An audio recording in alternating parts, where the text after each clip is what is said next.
ഈ ലോകത്തിലെ ഏറ്റവും അപകടകാരികളായ 3 ഫ്ലൈയിങ് ബേർഡ്സിനെ പരിചയപ്പെടാം. അതിൽ അവസാനത്തേത് ഏതാണെന്ന് കണ്ടാൽ നിങ്ങൾ തീർച്ചയായും അത്ഭുതപ്പെടും. ഇതിൽ മൂന്നാമത് ഓസ്ട്രേലിയൻ മാക്പി.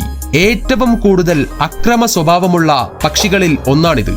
ഇവ ശരിക്കും കാക്ക വർഗത്തിൽ പെട്ടതല്ല, മറിച്ച് ബൂച്ചർ ബേർഡ് ഫാമിലിയിൽ പെട്ടതാണ്. പ്രത്യേകിച്ച് ബ്രീഡിംഗ് സീസൺ സമയത്ത് ഈ പക്ഷികൾ മനുഷ്യരെയൊക്കെ തലയിൽ ലക്ഷ്യമിട്ട് ആക്രമിക്കും. മനുഷ്യരുടെ 100-ലധികം മുഖങ്ങൾ തിരിച്ചറിയാനും 5 വർഷം വരെ അതോർത്തു വയ്ക്കാനും ഈ പക്ഷികൾക്ക് സാധിക്കും. വലിപ്പത്തിൽ ചെറുതാണെങ്കിലും ഓസ്ട്രേലിയയിൽ നിരവധി ആളുകൾ ഇതിന്റെ ആക്രമണത്തിന് ഇരയാകാറുണ്ട്. രണ്ടാമത് ബിയർഡ് വൾച്ചർ. എല്ലുകൾ പ്രധാന ഭക്ഷണമാക്കുന്ന ഹിമാലയം പോലുള്ള ഉയർന്ന പർവ്വത നിരകളിൽ കണ്ടുവരുന്ന അപൂർവ ഇനം കഴുകനാണിത്. മൃഗങ്ങളുടെ എല്ലുകൾ ദഹിപ്പിക്കാൻ പ്രത്യേക കഴിവുള്ളവയാണിത്. അസ്ഥികൾ ഉയരത്തു നിന്ന് താഴേക്ക് ഇടിച്ചു പൊട്ടിച്ച് ഭക്ഷിക്കുന്നു.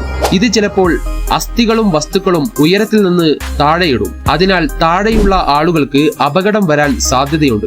ഇതിന്റെ ഈ വലിപ്പവും ശക്തിയും കാരണം ലോകത്തിലെ ഏറ്റവും വിചിത്രവും അപകടകാരിയുമായ പക്ഷികളിൽ ഒന്നായി കണക്കാക്കുന്നു. ഒന്നാം സ്ഥാനത്ത് ആരാണെന്ന് അറിയുന്നതിന് മുമ്പേ ചാനൽ ഒന്ന് സബ്സ്ക്രൈബ് ചെയ്യാനും ലൈക്ക് ചെയ്യാനും മറക്കല്ലേ. ഇതിൽ ഒന്നാമത് ഹാർപ്പി ഈഗിൾ.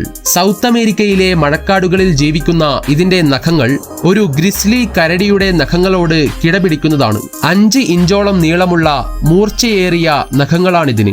കുരങ്ങുകൾ, മരപ്പട്ടികൾ എന്നിവയൊക്കെ മരക്കൊമ്പുകളിൽ നിന്ന് അനായാസം പിടികൂടാൻ ഇവയ്ക്ക് സാധിക്കും. ഇവയുടെ ഗ്രിപ്പ് സ്ട്രെങ്ത് വളരെ ഭീകരമാണ്. ഒരിക്കൽ പിടിച്ചാൽ ആ പിടിയിൽ നിന്ന് രക്ഷപ്പെടാൻ വളരെ ബുദ്ധിമുട്ടാണ്. ഇതിനാൽ ഏറ്റവും പവർഫുൾ ആൻഡ് ഡേഞ്ചറസ് ഫ്ലൈയിങ് ബേർഡായി ഇതിനെ കണക്കാക്കപ്പെടുന്നു. ഇതിൽ നിങ്ങളുടെ അഭിപ്രായങ്ങൾ എന്തൊക്കെയാണ്? കമന്റ് ചെയ്യൂ.